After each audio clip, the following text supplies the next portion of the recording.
Buenas noches y bienvenidas y bienvenidos a esta nueva emisión de Lo Marginal en el Centro. Esta noche estaremos conversando sobre uno de los problemas más graves al que nos enfrentamos todas y todos los mexicanos. Me refiero nada más y nada menos que a la escasez de agua que ha llegado al extremo en el que se ha declarado una emergencia nacional por la falta de este líquido en todo el país, aunque en el norte se ha presentado de forma más grave. En el sur también está presente, en el sur, en el centro y en las otras regiones de nuestro país el problema está presente. Para comentar este contexto tan difícil y tan grave, me acompañan Hugo Contreras, quien es maestro en Economía Ambiental por la University College de Londres. Él es también director de Seguridad Hídrica de América Latina en The Nature Conservancy. Buenas noches, Hugo. Un gusto tenerte nuevamente en Lo Marginal en el Centro. Hola, buenas noches. Muchas gracias por la invitación. Y saludos a la audiencia. También está Carlos Vargas Cabrera, doctor en Ciencias de la Tierra por la UNAM, integrante del Programa de Investigación para la Sustentabilidad de la UAM y miembro del colectivo Agua para Todos. ¿Qué tal, Carlos? Muchas gracias por aceptar esta invitación. Buenas noches a todos. Muchas gracias por la invitación y por darnos este espacio para compartir nuestra opinión. Nada que agradecer, Carlos. Nos acompaña también Citlali Aguirre, quien es maestra en Ciencias Biológicas por la UNAM y ecóloga por la Universidad de Umeå, Suecia, e investigadora del Centro Mexicano de Estudios Económicos y Sociales. Buenas noches, Citlali. Un gusto contar con tu perspectiva en Lo Marginal en el Centro. Muchas gracias por la invitación, es un gusto, y buenas noches, Jenny, y a toda la audiencia de Canal 6. Pues entonces, comencemos. La semana pasada, como ya decía, se declaró una emergencia nacional por sequía en todo el país, lo cual no cayó como rayo en cielo sereno si se considera la situación que se vive en algunos estados del norte desde hace ya bastante tiempo, con especial énfasis en Nuevo León, pero también está dentro de esta lista de semáforo rojo, podemos decir, Chihuahua, Baja California, Sonora, Coahuila y otros estados. Sin embargo, estos hechos en forma general y abstracta no son suficientes para darnos una idea más clara de cuál es el panorama del abastecimiento del agua potable en el país. Hugo, ¿cuál sería este panorama?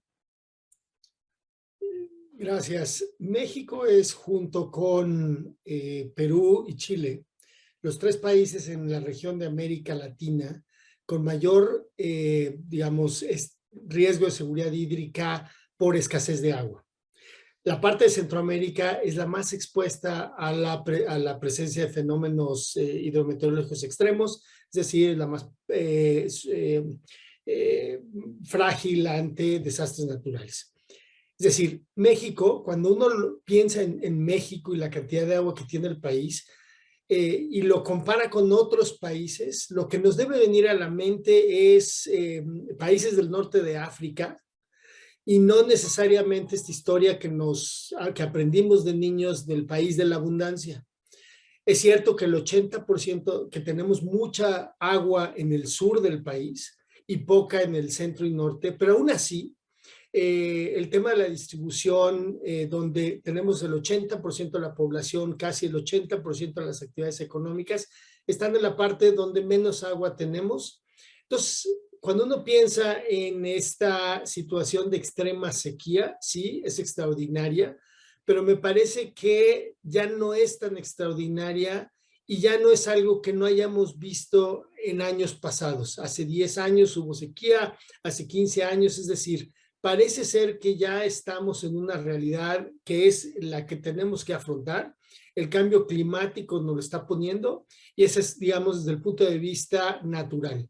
Ahora, desde el punto de vista de infraestructura, México ha tenido en muchos años un avance importante, yo diría, en el acceso a agua potable, no de la mejor calidad, es decir, tenemos estadísticas que dicen que la mayor parte de los mexicanos, más del 95%, tiene acceso a agua potable, pero de esos quizá solamente el 70% tiene acceso en su casa y acceso de buena calidad. Lo mismo con el alcantarillado, es decir, números muy altos.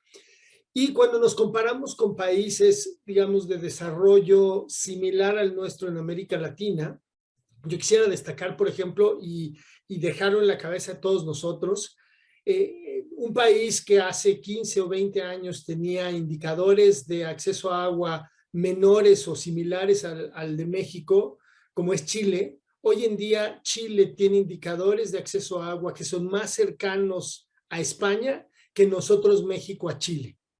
En los últimos 10 años hubo un salto muy importante en Chile en la prestación de servicios básicos.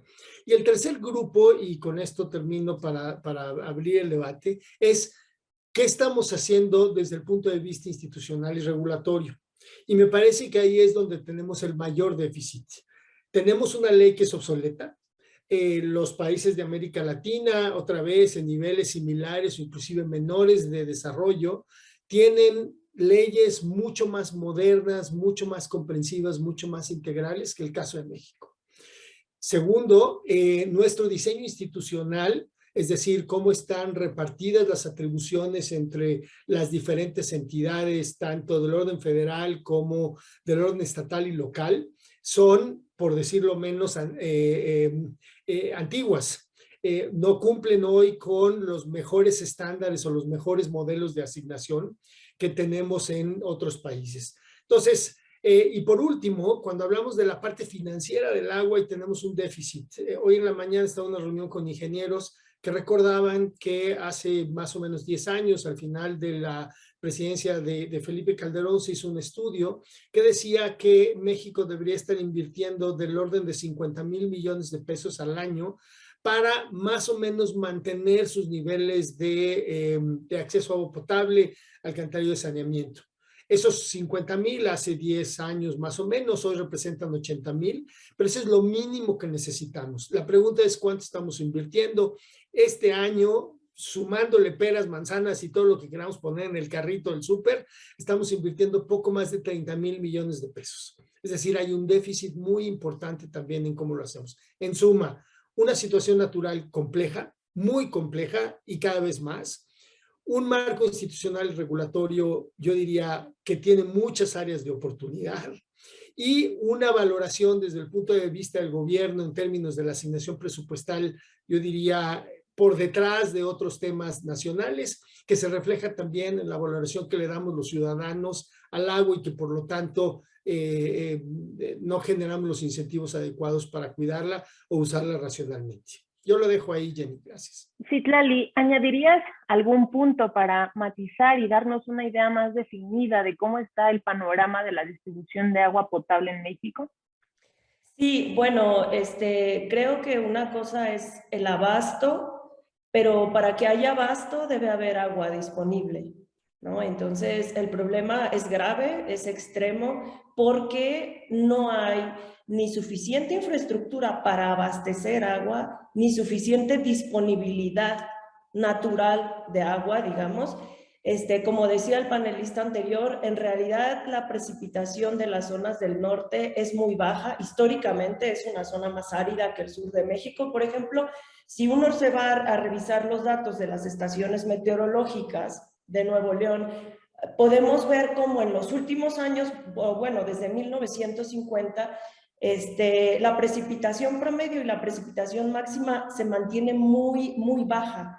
Muy pocos años sube un poquito, pero luego vuelve a caer. O sea, la tendencia no es a que la precipitación incremente, sino a que disminuya. Y esta información se sabe desde 1950 que empezó el registro. No es algo nuevo. O sea, ya se sabe que el norte tiene problemas de desertificación y además hay proyecciones a futuro que también sitúan a Nuevo León, a Coahuila, a Chihuahua, Baja California, Sonora, como los estados que más van a pasar sequías extraordinarias, sequías verdaderamente agudas y también temperaturas más elevadas que abonan al problema, porque si hace más calor, entonces el agua se evapora más, ¿no? Y además, pues claro que es evidente cómo la infraestructura para abastecer esta agua cada vez más escasa es muy limitada y muy deficiente. Entonces, la información ahí está. Como te digo, hay proyecciones a futuro que deberían considerarse por los políticos y que no se han estado considerando lo suficientemente desde mi punto de vista. Además, pues ya de manera particular, la zona metropolitana de Monterrey, otra vez para ejemplificar cómo el problema viene no solo de la infraestructura, sino de la disponibilidad misma del recurso, pues hay 4 presas que son las que suministran a la zona metropolitana. Una de ellas tiene solamente el 2% de su capacidad con agua ahorita. La otra de ellas tiene solamente el 9% de su capacidad de agua que puede contener, y la otra sí tiene 46% y la otra 72%. Sin embargo, en total, pues las 4 presas no están al 50% siquiera, ¿no? Nada más una de ellas, y por lo tanto, pues están, y las presas se alimentan del agua del río y además de la precipitación, y los ríos también se alimentan pues de las precipitaciones que han venido disminuyendo y que seguirán disminuyendo. Sí, Carlos, ¿cuál crees tú que es la índole de este problema? Es decir, ¿se trata principalmente de una consecuencia de los fenómenos naturales que Citlali y Hugo ya nos mencionaron y que además, como Citlali ha mencionado, también se sabe, se tiene conocimiento de esto desde hace bastante tiempo? ¿O hay también algún factor, alguna raíz social, política, económica, que también los panelistas ya han tratado, que tú creas que contribuye a la problematización aún más profunda de esta cuestión? Sí, así es. Creo que son otros aspectos que tienen que ver con la crisis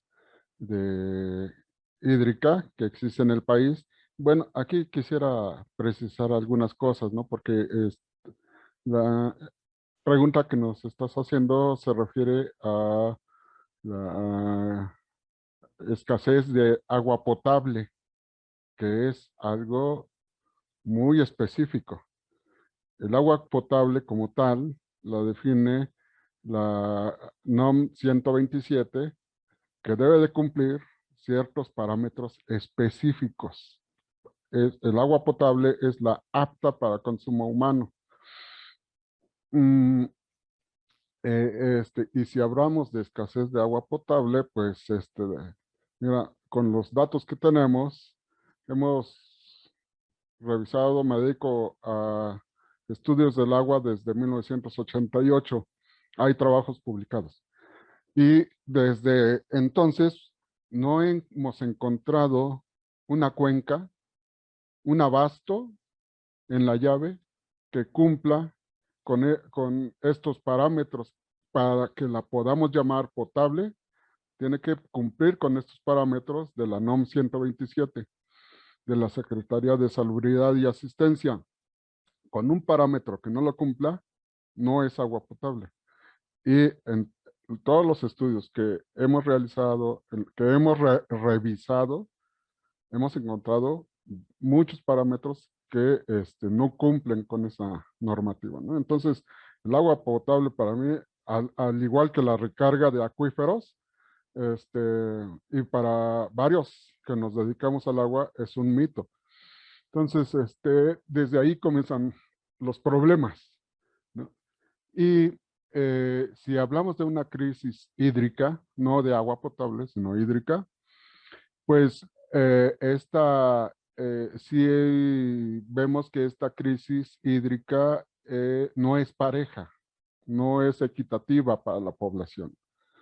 Y todo va desde que hay privilegios en las concesiones, en las asignaciones y en los permisos de toma de agua. Entonces, para los grandes usuarios no ocurre la crisis.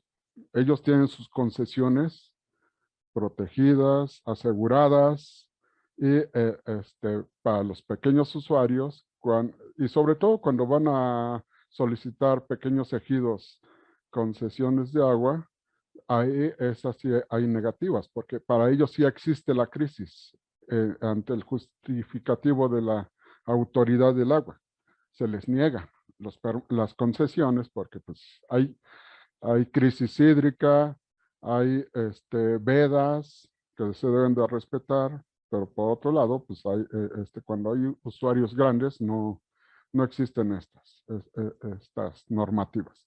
Entonces sí hay una discriminación y no pega por igual la crisis hídrica que está planteando la Autoridad del Agua. Y lo dice en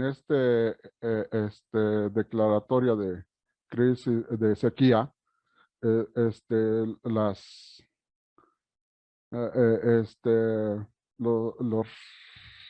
la forma en que quiere resolver la Conagua, dice, bueno, pues cuando los usuarios, grandes usuarios para usos no prioritarios, pues pueden ceder agua para usos prioritarios. Ahí es una cosa en donde pues, los remedios no son tan efectivos, porque cuando hemos visto que un usuario ceda, un gran usuario ceda volúmenes de agua. Además de que no se privilegia, si hay extrema sequía, la sequía es tanto en el norte, en el centro y en el sur, no tenemos la idea de que en el norte, pero también en Oaxaca, en Guerrero, hay sequía para pueblos y hay sequía desde hace años que están soportando por décadas y les pega para la producción agrícola, alimentos de los cuales dependen, no que van a enriquecerse con ellos, ¿no? Entonces, más bien funcionaría si dicen, bueno, vamos a darle, hay sequía extrema, vamos a darle prioridad al derecho humano al agua. Es decir, agua que va a servir para la vida, no para hacer negocio. Perdón, con eso concluyo. Perdón si me excedí. Sí, por supuesto. Y justo hacia allá va la siguiente sección del programa, porque como se ha mencionado ya, no se vive lo mismo ante una crisis hídrica. Y precisamente, Citlali, quisiera preguntarte, ¿cuáles son los sectores más afectados? Sí, es un problema socioecológico muy grande, o sea, que afecta, porque muchas veces se cree que el problema de los recursos naturales es aparte, que el ambiente es aparte y la sociedad es aparte, pero no, hay una interacción directa y lo que pasa en una afecta a la otra y viceversa. Entonces, hay una desigualdad no solo en cómo se sufre la crisis, sino en la creación de la crisis misma, en el uso mismo del recurso. No todos usamos el recurso agua por igual y además no todos sufrimos las consecuencias de la crisis de agua por igual. Uno puede entrar al registro público de derechos de agua y ver cómo el agua está concesionada en el estado de Nuevo León y se puede ver ahí que más del 50% de las concesiones de los pozos las tiene la industria. Y además, bueno, en la zona metropolitana de Monterrey prevalecen los usos privados de agua, las concesiones privadas, tanto para agricultura como para industria. Y lo que es peor, las concesiones privadas no son reguladas ni restringidas como si se le restringe el agua a los usuarios residenciales o a la gente de pie, ¿no? Estos cortes que se hicieron en Nuevo León, pues aplicaron para la gente de las zonas más marginadas, de los cinturones de pobreza, de las colonias. Sin embargo, la misma gente detectó y comenzó a protestar cómo las industrias mismas seguían transportando su agua, seguían usando el agua sin problema, claramente porque las industrias y varias concesiones privadas agrícolas tienen sus propios pozos y a ellos nadie les revisa. Incluso hay alrededor de 60 empresas que tienen concesiones que se están usando sin estar en regla, que no están pagando sus títulos ni sus derechos, y esta información la ha constatado Conagua misma, que está pidiendo que se les quiten las concesiones, ¿no? Una organización que está levantando mucho la voz ahora, que se llama el Frente Nuevo León, con datos del registro público también de derechos de agua, ha detectado que 12 multinacionales acaparan 44.690 millones de litros de agua al año, mientras que para el uso doméstico únicamente se utilizan 1.033.950.000 litros de agua, ¿no? Y dentro de estas multinacionales están Coca-Cola, la cervecería Cuauhtémoc y varias subsidiarias de estas mismas multinacionales, ¿no? Es decir, ellas están usando más agua, ellas usan más recursos hídricos dentro del estado de Nuevo León, y además ahorita ellas no tienen problemas porque tienen sus propios pozos y pueden usar solo tienen que abrir la llave, ¿no? Para tener el recurso.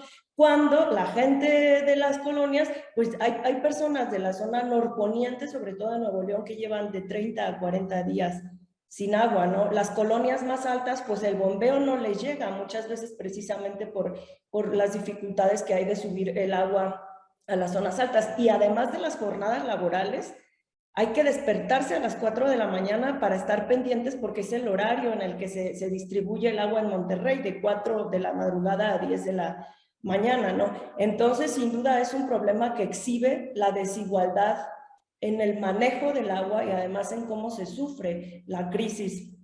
Esta crisis del agua, ¿no? Y además esto se refleja en los demás problemas socioecológicos que hay. Y además esta caracterización de cosas sucede no solo en Monterrey, sucede casi en todo el país, ¿no? Que quien privatiza el agua es muy claro y ahí están los datos, hay que revisarlos.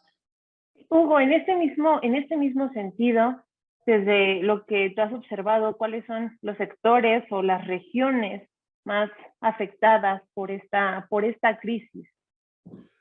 Yo creo que Citlali tiene razón. Resalto una parte en la que parece que hay que abundar, que es la debilidad de la institución reguladora para controlar las concesiones. Hay una ausencia de medición a lo largo y ancho del país, sobre todo en la parte media y pequeña de los usuarios. Los grandes usuarios tienen perfectamente medida su agua y saben cuánta agua utilizan. Es muy raro que una empresa o un conjunto de empresas, y lo vemos en los grandes números, utilicen más allá del 8% del agua que utiliza una ciudad en su conjunto. El 10%. Si quieres, llévalo al 15%. Hay muy pocas ciudades en el mundo cuya asignación y uso del agua para usos industriales es más allá del 10-12%. Claro, si tú tienes una mina y un pueblo de 5,000 personas, sí ahí va a haber un cambio muy importante. Pero una ciudad muy grande como Monterrey, 5,5 millones de habitantes, lo más probable es que el uso industrial y comercial no sobrepase el 10-15%. ¿Qué nos están diciendo también las estadísticas? Nos están diciendo que el gran tema, el elefante en el cuarto, es el sector agrícola. Estamos usando 70% del agua de este país para consumo agrícola. Yo no estoy argumentando que no sea importante y que rápidamente hay que quitar el agua al sector agrícola, pero hay que entender, me parece, qué condiciones tiene el país para utilizar el agua de una manera que nos ayude a generar bienestar. Porque en el fondo, el agua, como también dijo Citlali, tiene pues, dos objetivos grandes. Uno es alimentar la naturaleza y generar bienestar para la población. Sin agua, los ecosistemas se mueren. Los ecosistemas también son necesarios para generar agua. Y también son necesarios para generar bienestar el agua. Nuevo León, en el caso particular Monterrey, en los últimos 30, 40 años, multiplicó su población por más o menos 2,5 veces en los últimos 30 años, quizá un poco más. El tamaño de la ciudad creció en 7, lo cual también nos está diciendo cuál es el modelo de urbanización que estamos generando. Pero también es cierto que somos un país que tiene una vocación más hacia los servicios y la industria y menos hacia actividades de uso importante de agua, como puede ser la agricultura y sobre todo la agricultura como lo estamos llevando a cabo en México, donde el agua para el agricultor vale 0. Y, insisto, los agricultores que tienen agua no son los agricultores más pequeños ni son los agricultores más pobres, son los agricultores más grandes. En el Valle de Mexicali hay muchos agricultores que tienen agua. En la parte, en Sonora hay muchos agricultores que tienen agua, grandes extensiones. Y ahí yo creo que hay que darnos cuenta cómo podemos usarla mejor. Hay grandes espacios para mejorar algunas de las cosas que dijo Carlos. La infiltración a mantos acuíferos, diseños urbanos. No estamos pensando cómo las ciudades pueden volverse ciudades esponja. Segundo, estamos perdiendo una gran cantidad de ecosistemas fundamentales para el agua. Te pongo un ejemplo, la Ciudad de México. El 50% del agua en la Ciudad de México llueve en la franja entre el desierto de los Leones y Tláhuac. Es una franja que se conoce como el suelo de conservación, son más o menos 85,000 hectáreas y hay una debilidad institucional para el uso de suelo ahí. Hay invasiones, hay cambio de uso de suelo para producir papa, hay toda una serie de casos. Y lo mismo está sucediendo en las zonas de recarga, en las zonas de captación de agua alrededor de Nuevo León, alrededor de Monterrey. Hace 10 años, cuando hubo exceso de agua, lo que nos pasó fue un desastre natural causado por la pérdida de cobertura forestal. En suma, lo que quiero decir es, tenemos un tema muy grande que es el uso del agua para la agricultura. Tenemos que enfrentarlo como haciendo mejoras en el uso del agua en la agricultura, metiendo mejores prácticas, inclusive poniendo valores y yo diría facilitando que aquellos que usen mejor el agua tengan más agua y aquellos que usen menos agua, menos eficientemente el agua, tengan menos acceso a agua. ¿Cómo hacerlo? Eso por ahora no me meto. Desde el punto de vista industrial, es cierto que necesitamos también mejorar el consumo de agua, también podemos pensar en los precios. A las industrias, los precios tenemos que regularlos. Y aquí hay una debilidad institucional. Las concesiones a las que se refería Citlali son concesiones de aguas nacionales. Cuando tú estás conectado al sistema de agua y drenaje de Monterrey, las tarifas que enfrentan son significativamente más altas que si estás conectado o que si tienes una concesión. Entonces, ¿por qué no el sistema de agua y drenaje de Monterrey controla todos los pozos de Monterrey y es el que toma y asigna el agua? Y tercero, hay un tema también de uso eficiente. No es tan fácil decir, la cervecería hoy ya no toma agua y esa agua inmediatamente va a llegar a las colonias más pobres. Y una cosa bien curiosa, ¿por qué la gente en Monterrey se levanta a las 4 de la mañana para recoger agua? Porque Monterrey se diseñó desde hace 20 o 30 años para dar agua 24/7. Es decir, no hay sistemas de almacenamiento como así hay en la mayor parte de las ciudades de México. Entonces, en la Ciudad de México, si tú tienes una cisterna o tienes un tanque, no todos lo tienen, pero si tú lo tienes, puedes almacenar agua en tu casa.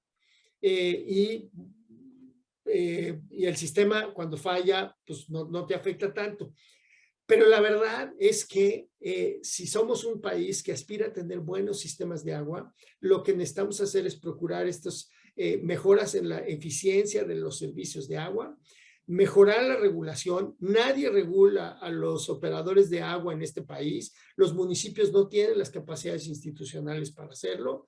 Los precios no están mandando las señales correctas. Las tarifas de agua no nos están diciendo que el agua es escasa en este país y no estamos ayudando a pagar a aquellos que realmente no tienen recursos para pagar por una tarifa de agua, por más que esta tarifa sea mínima.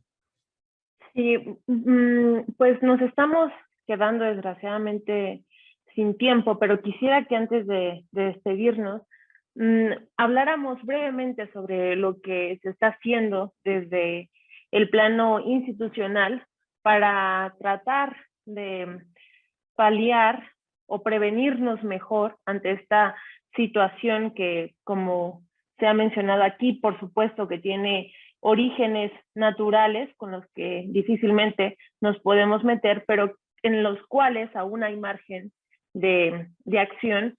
Y si estas medidas que se han estado tomando son suficientes o van en la dirección correcta. Carlos, ¿cuál es tu perspectiva al respecto? Brevemente, por favor. Creo que hay algunos avances. Se está revisando las concesiones que están ocasionando sobre todo daños y que se están pasando de la ley, de la normativa. Caso Bonafón en Puebla, ¿no? Está operando, extrayendo de más, ocasionó el socavón lo ocasionó gran extracción, pero una de ellas fue la extracción de Bonafont. Allí un ejemplo de cómo la industria embotelladora ocasiona daños, ¿no? Hay avances, pero no creo que sean suficientes. Hay una LAN, una ley de aguas nacionales, que protege todo un mercado negro del agua. Desde el momento en que trata al agua como un bien económico y ya lo puede, se puede colocar en el mercado de valores, ¿no? La LAN fue producto del Tratado de Libre Comercio para proteger la inversión extranjera y nacional en México, para asegurarles dotaciones de agua. Entonces, está hecha para la generación de riqueza para unos cuantos, pero no para proteger el abasto, vuelvo a decir, el abasto que va a garantizar los derechos humanos al agua, del cual ya México debe una normativa, una ley general de aguas desde el año de 2013, desde el 10 de febrero del 2013, los legisladores nos deben una ley general de aguas que no solo esté adaptada al derecho humano al agua, sino que también sea gestionada de manera equitativa, sustentable y algo novedoso, con participación ciudadana. La ciudadanía tiene que participar en la gestión del agua. No, hay un asunto ahí grave que a quién tratan de, quién es tratado como ciudadano. Unos dicen, bueno, pues somos todos los que tenemos INE, credencial de INE, pero pues para algunos organismos de cuenca y consejos de cuenca, los ciudadanos son los industriales y son los que incorpora en sus cuerpos, son los que deciden, son los que están tomando las decisiones. Entonces, hay mucho que hacer y México está comprometido, la Constitución comprometió a los legisladores y a México a darnos una ley general de aguas con las características que mencioné y no la tenemos y parece que no hay voluntad. La voluntad es de que se siga con esta ley de aguas nacionales que ni siquiera reconoce el derecho de los pueblos originarios y se cree una reforma, es la tendencia ahorita, de que se cree solo una reforma para un derecho humano al agua enfocado a volumen, garantizar 50 litros por persona por día y ese es nuestro derecho al agua, según algunos legisladores, los que están tomando la Ley General de Aguas que nos van a dar. Hay una alerta. Hugo, quisiera preguntarte, al inicio de tu intervención mencionaste que había un problema en la forma misma en la que se legisla sobre el agua en México.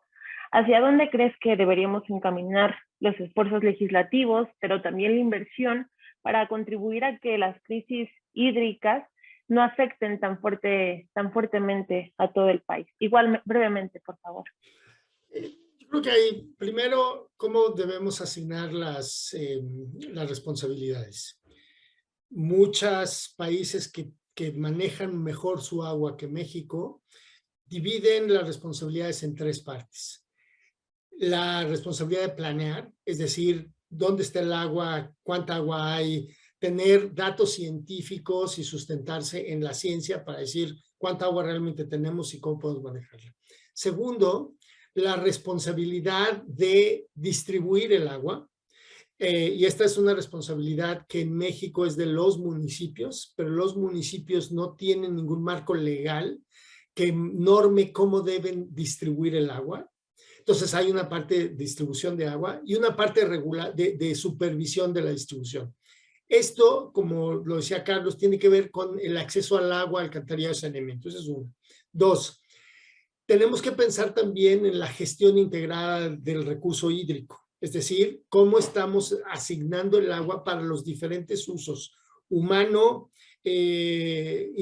comercial, económico, para la naturaleza y cómo nos estamos adaptando o siendo resilientes al cambio climático. Estos 4 elementos debemos tomarlos en cuenta en cualquier ley que vayamos a hacer.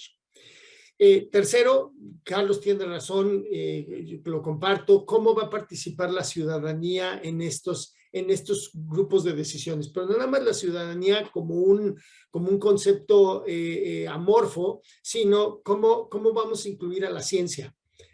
¿Cuáles son los elementos científicos que necesitamos para tomar decisiones? ¿Cuál es la infraestructura yendo a la inversión? Hoy necesitamos inversión en medir el agua. No sabemos cuánta agua tenemos, no sabemos dónde está. Necesitamos inversión para mejorar nuestros modelos de decisión. Hoy hay muchísima capacidad analítica para tomar datos satelitales y tomar mejores decisiones a tiempo. Tercero, hay que incluir a la naturaleza. Las soluciones basadas en la naturaleza, como son la reforestación, la conservación, mejores prácticas agrícolas, tienen que estar normadas, tienen que estar incluidas como una responsabilidad.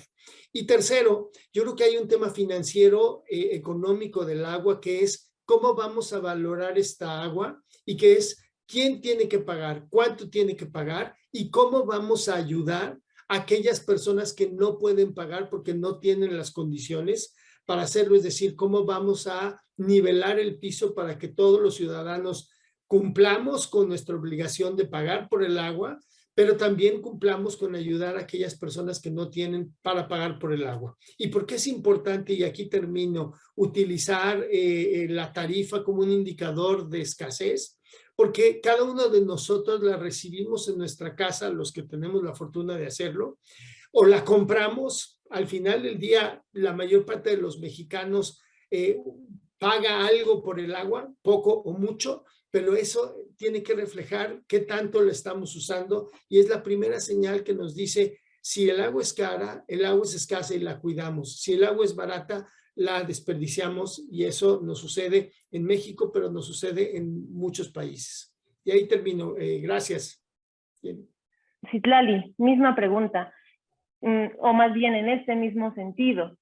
¿Qué está haciendo la Cuarta Transformación al respecto? No es un problema nuevo, tampoco es exclusivo de la Cuarta Transformación, pero al estar ahí en el poder, ahorita en estos momentos, es evidente que se tiene que pedir alguna clase de respuesta. ¿Y qué crees que se requiere para solucionar el problema? Igual brevemente. Sí, bueno, se me hace que se están tomando algunas medidas a posteriori, o sea, ya tratando de parchar el problema. Por ejemplo, andan tratando de abrir pozos por donde se pueda, andan pidiendo a las empresas que se dan agua, a las concesiones tanto agrícolas como industriales, andan liberando agua de represas de ranchos, para tratar de solventar el problema, ¿no? Pero las medidas llegaron tarde y son medidas a posteriori. Creo que hay mucho por hacer y sobre todo de manera preventiva. No creo que haya que esperar a que el problema explote porque va a ser más grande en los años venideros y no va a ser solo Nuevo León. Entonces, porque si esperamos a que explote el problema nos va a rebasar y eso es seguro. Si ahorita nos está rebasando a nivel municipal y a nivel estatal, pues ahora imaginemos este problema multiplicado por más estados, ¿no? Hay mucho por hacer. En primer lugar, la inversión. Algo que hizo esta administración, las concesiones no fueron dadas en esta administración, muchas son antiguas.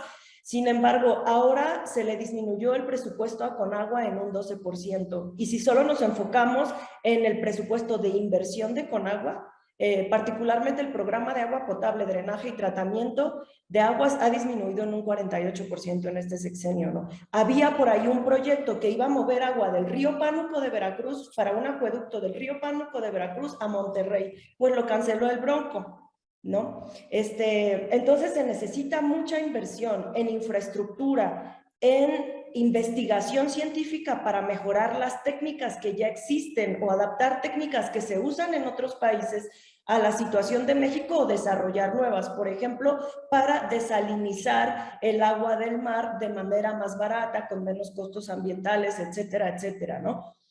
Se necesita mucha inversión para resolver el problema. La Asociación Nacional de Entidades de Agua y Saneamiento de México estiman que debe invertirse un 0.3% del PIB para medio resolver el problema, ¿no?, de agua a nivel nacional.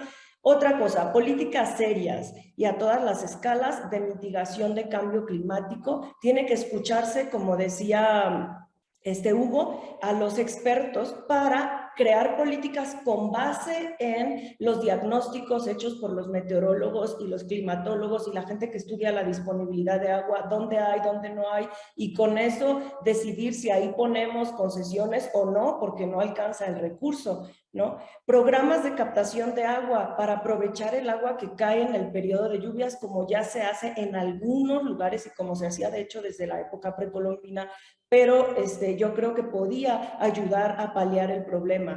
Campañas de concientización en toda la sociedad, porque sí es cierto que de manera general necesitamos aprender a hacer un buen manejo del agua, pero también enfocar la atención en quienes más usan el recurso, es decir, en las concesiones privadas, y regularlas y restringirlas, así como se restringe a la población en general. Y por último, yo creo que las políticas relacionadas con los sistemas ecológicos dentro del que entra el agua, dentro de los que entra el agua, deben pasar al centro de la agenda política nacional. Es decir, la sociedad mexicana debe exigirle a los próximos candidatos de todos los niveles medidas serias para resolver el problema del desabasto del agua y demás problemas, ¿no?, socioecológicos que existen, porque nos afectan duro como sociedad, y creo que es momento de que México le dé seriedad al problema del agua en este caso, ¿no? Entonces creo que debe además crear una institución regulatoria, porque solo hay una institución de abastecimiento que es con agua, pero no hay una institución que regule, como decía Hugo, ¿no?, todas las cosas que se derivan, que están saliendo a flote ahora, ¿no? Entonces sí creo que debemos como sociedad exigir a los próximos candidatos propuestas serias y viables para resolver el problema del agua y de los demás recursos naturales. Y así terminaría, Jenny. Sí, sin duda esta situación es muy difícil y como los tres han coincidido, se trata de una cuestión en la que no solamente se le puede dejar el mando a la legislación, sino que también desde la parte ciudadana paliarla hasta donde no sea posible como sociedad. Agradezco mucho la participación de Carlos, de Hugo y de Citlali, y agradezco también a usted que nos estuvo acompañando en esta emisión más de Lo Marginal en el Centro. Que tengan muy buena noche. Hasta luego.